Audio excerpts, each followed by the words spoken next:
नमस्कार। आज हम बात करने वाले हैं सॉइल प्लांट वाटर रिलेशनशिप को लेकर, जो कि आपका अगर देखा जाए तो एग्रीकल्चर पॉइंट ऑफ व्यू से बहुत ही ज़्यादा इम्पॉर्टेंट टॉपिक है। तो सबसे पहले हम जानेंगे सॉइल वाटर प्लांट रिलेशनशिप आपका क्या होता है। सॉइल प्लांट वाटर रिलेशनशिप आपका क्या होता है? The soil plant water relationship explains the interaction among soil plant and water which governs plant growth and crop productivity. तो अगर हम सॉइल प्लांट वाटर रिलेशनशिप की बात करें तो ये इंटरैक्ट करते हैं ये इंटरेक्शन है among soil plant and water के बीच का। तो ये क्या करता है? ये गवर्न करता है आपका प्लांट की ग्रोथ और क्रॉप प्रोडक्टिविटी को। तो मृदा पौधा जल संबंध से क्या तात्पर्य है? इससे यह तात्पर्य है कि मृदा पौधे और जल किस प्रकार आपस में क्रिया करते हैं, किस प्रकार आपस में इंटरैक्ट होते हैं, और यह क्रिया पौधों की वृद्धि तथा फसल उत्पादन को कैसे नियंत्रित करने का काम करती है। तो कहीं ना कहीं अगर देखा जाए तो soil plant water relationship is most important for plant growth and crop productivity. Next अगर हम बात करें इसके इम्पॉर्टेंस की, तो इसका महत्व क्या है, इसके इम्पॉर्टेंस क्या है? तो water is essential for germination, photosynthesis, nutrient transport and cell expansion. मतलब जो आपका वाटर है, वाटर आपका जर्मिनेशन में, जो भी आपका जर्मिनेशन होता है, जो भी आपका अंकुरण होता है, बीज का जो भी अंकुरण होता है, उसमें बहुत ही अहम भूमिका अदा करता है। प्रकाश संश्लेषण, फोटोसिंथेसिस, आप सभी लोग जानते हैं कि फोटोसिंथेसिस में वाटर किस तरह से इन्वॉल्व होता है। बिना वाटर के आपकी फोटोसिंथेसिस की जो क्रिया है वो नहीं हो सकती है। पोषक तत्वों के परिवहन में, तो जो न्यूट्रिएंट ट्रांसपोर्ट होता है, जो न्यूट्रिएंट का ट्रांसपोर्टेशन होता है, उसमें भी आपका वाटर अहम भूमिका अदा करता है। तथा कोशिकाओं के प्रसार के लिए, मतलब सेल एक्सपेंशन, कोशिकाओं के प्रसार में भी आपका जो वाटर है वो बहुत ही अहम भूमिका अदा करता है। Soil is the main reservoir of water and nutrients. तो कहीं ना कहीं अगर देखा जाए तो जो आपकी मृदा है, जो आपकी सॉइल है, वो आपके वाटर और न्यूट्रिएंट्स को अपने में प्रमुख भंडार बना के कहीं ना कहीं रखने का काम करती है। तो एक अगर देखा जाए तो सॉइल वाटर और न्यूट्रिएंट का एक प्रमुख भंडार है।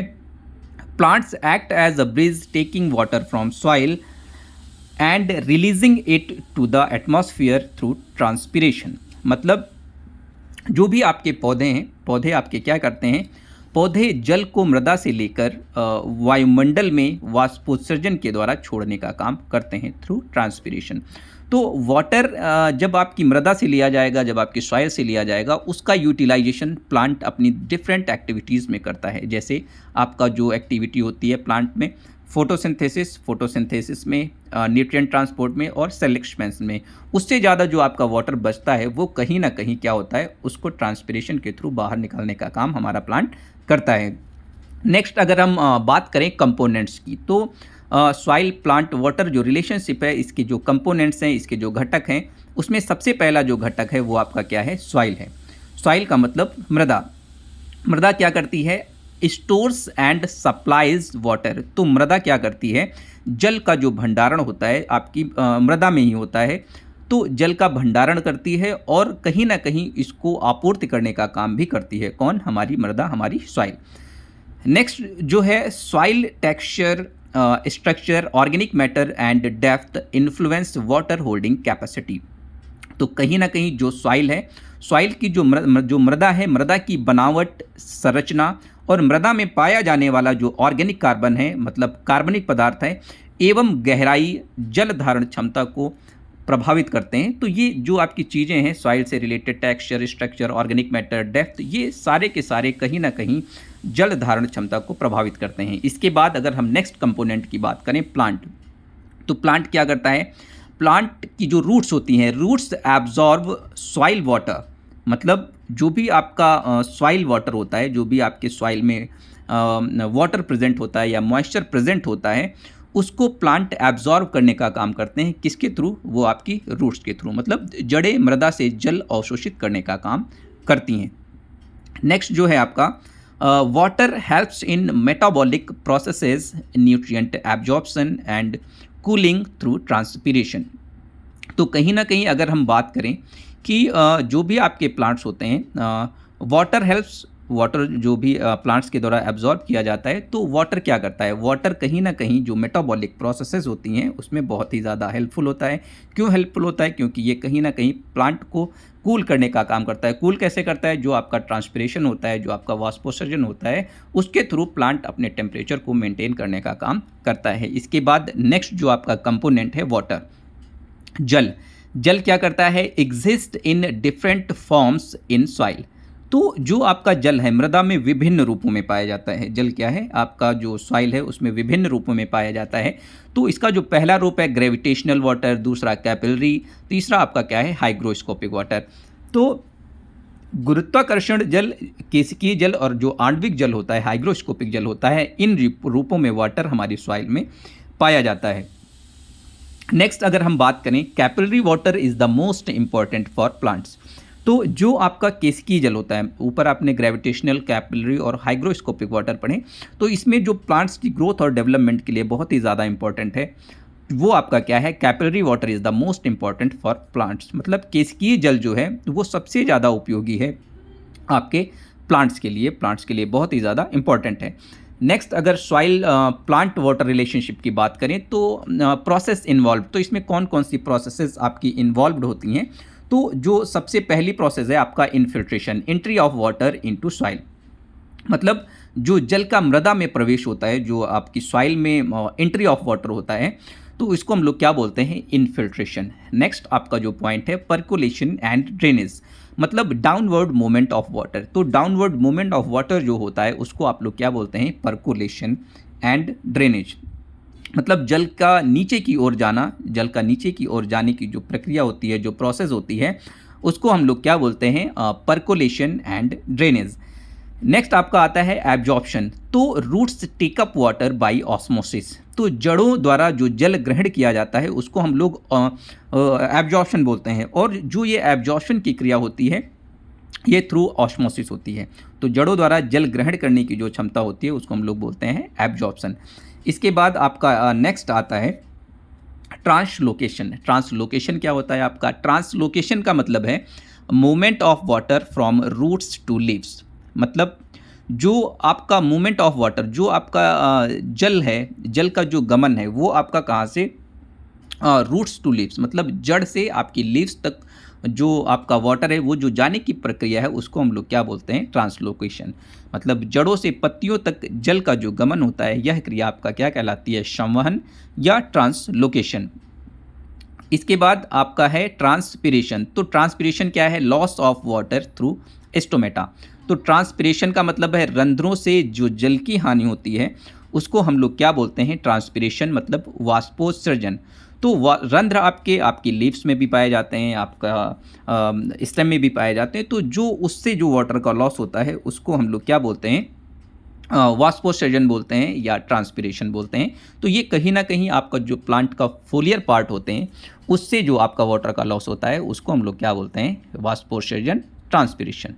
इसके बाद अगर हम नेक्स्ट बात करें इवेपोट्रांसपिरेशन की, तो इवेपोट्रांसपिरेशन आपका क्या है? इवेपोट्रांसपिरेशन का मतलब है combined water loss from soil and plant. तो इवेपोट्रांसपिरेशन में आपका इवेपोरेशन और ट्रांसपिरेशन दोनों चीज़ें इन्वॉल्व हैं। तो इनमें क्या होता है? कंबाइंडली जो आपका वाटर लॉस होता है वो आपका सॉइल से भी होता है और आपका प्लांट से भी होता है। तो मृदा एवं पौधे से संयुक्त जल हानि जो आपकी होती है उसको हम लोग क्या बोलते हैं? इवेपोट्रांसपिरेशन। तो आपने ट्रांसपिरेशन पढ़ा, आपने इवेपोट्रांसपिरेशन पढ़ा। अब एक टर्म और आता है इवेपोरेशन। तो इवेपोरेशन में क्या होता है? इवेपोरेशन में होता है loss of water from land surface, from water resources. तो जो आपका इवेपोरेशन लॉसेज होता है वो आपका वाटर रिसोर्सेज और जो आपकी लैंड होती है उससे जो लॉस होता है उसको हम लोग क्या बोलते हैं? इवेपोरेशन बोलते हैं। इसके बाद नेक्स्ट है आपका सॉइल मॉइस्चर कॉन्स्टेंट्स। तो मृदा आर्द्रता जो स्थिरांक होते हैं वो आपके कौन कौन से होते हैं? ये सबसे पहला आपका है फील्ड कैपेसिटी। तो फील्ड कैपेसिटी क्या है? Water held after gravitational water drains. Optimum for plants, मतलब जो आपका फील्ड कैपेसिटी है जिसको हम लोग क्षेत्रीय क्षमता बोलते हैं, वह क्या होता है, गुरुत्वीय जल के निकलने के बाद जो शेष जल बचता है वह पौधों के लिए क्या होता है, उपयुक्त होता है। तो इसको हम लोग क्या बोलते हैं, फील्ड कैपेसिटी बोलते हैं या क्षेत्रीय क्षमता बोलते हैं। इसके बाद आपका नेक्स्ट जो आता है क्या है, permanent wilting point, soil moisture eight which plant permanently wilt, मतलब स्थायी जो मुरझान बिंदु होता है, स्थायी जो मुरझाने का बिंदु होता है उसको हम लोग क्या बोलते हैं, परमानेंट विल्टिंग पॉइंट बोलते हैं। वह अवस्था जब पौधे स्थायी रूप से मुरझा जाते हैं या कहीं ना कहीं वो ख़त्म हो जाते हैं, मर जाते हैं, तो ऐसे जो पॉइंट होते हैं उसको हम लोग क्या बोलते हैं, परमानेंट विल्टिंग पॉइंट। वह अवस्था जब पौधे स्थायी रूप से क्या होते हैं, मुरझा जाते हैं। स्थायी रूप से मुरझाने के बाद प्लांट कभी अपनी पहले की कंडीशन में नहीं आ सकता, ऐसे पॉइंट को हम लोग क्या बोलते हैं, परमानेंट विल्टिंग पॉइंट। इसके बाद अगर हम नेक्स्ट पॉइंट की बात करें सॉइल मॉइस्चर कांस्टेंट्स में, मृदा आर्द्रता स्थिरांक में, तो नेक्स्ट पॉइंट है आपका अवेलेबल वाटर कैपेसिटी। मतलब अवेलेबल वाटर कैपेसिटी अब आपका क्या होता है, water between field capacity and permanent wilting point usable by plants. मतलब उपलब्ध जल क्षमता जो आपका होता है वो क्या होता है, वो फील्ड कैपेसिटी और परमानेंट विल्टिंग पॉइंट के बीच का जो जल होता है उसको हम लोग क्या बोलते हैं, अवेलेबल वाटर कैपेसिटी या अवेलेबल वाटर। इसके बाद हम नेक्स्ट बात करते हैं सिग्निफिकेंस इन एग्रीकल्चर, मतलब जो आपका सॉइल प्लांट वाटर रिलेशनशिप है उसका इम्पोर्टेंस क्या है आपके एग्रीकल्चर में, आपके कृषि में इसका क्या महत्व है। तो जो सबसे पहला महत्व है वह आपका क्या है, एफिशिएंट इरिगेशन शेड्यूलिंग। तो एफिशिएंट इरिगेशन शेड्यूलिंग का मतलब क्या है, सिंचाई का उचित समय हम लोग कहीं ना कहीं इससे क्या कर सकते हैं, निर्धारित कर सकते हैं। इसके बाद आपका नेक्स्ट जो है बेटर वाटर यूज़ एफिशिएंसी, मतलब जो जल उपयोग दक्षता है उसमें हम लोग कहीं ना कहीं वृद्धि कर सकते हैं। तो अगर आप शेड्यूलिंग ऑफ इरिगेशन अच्छे से कर लेते हैं तो कहीं ना कहीं आप जो वाटर यूज़ एफिशिएंसी है, वाटर यूज़ एफिशिएंसी को भी आप अच्छे से बढ़ाने का काम कर सकते हैं। तो वाटर यूज़ एफिशिएंसी बढ़ाने का मतलब ये है कि आपने मान लीजिए 100% ऑफ वाटर दिया, तो उस 100% ऑफ वाटर में प्लांट कितना एब्जॉर्ब कर पा रहा है, मतलब प्लांट अपनी जो मेटाबॉलिक एक्टिविटीज़ हैं उसमें कितना उसको यूटिलाइज़ कर पा रहा है, या उस 100% वाटर में प्लांट कितना परसेंट अपनी मेटाबॉलिक एक्टिविटीज़ में कन्वर्ट कर पा रहा है। तो इसको हम लोग क्या बोलते हैं, वाटर यूज़ एफिशिएंसी। नेक्स्ट आपका है prevents crop stress due to excess और डेफिशिट वाटर।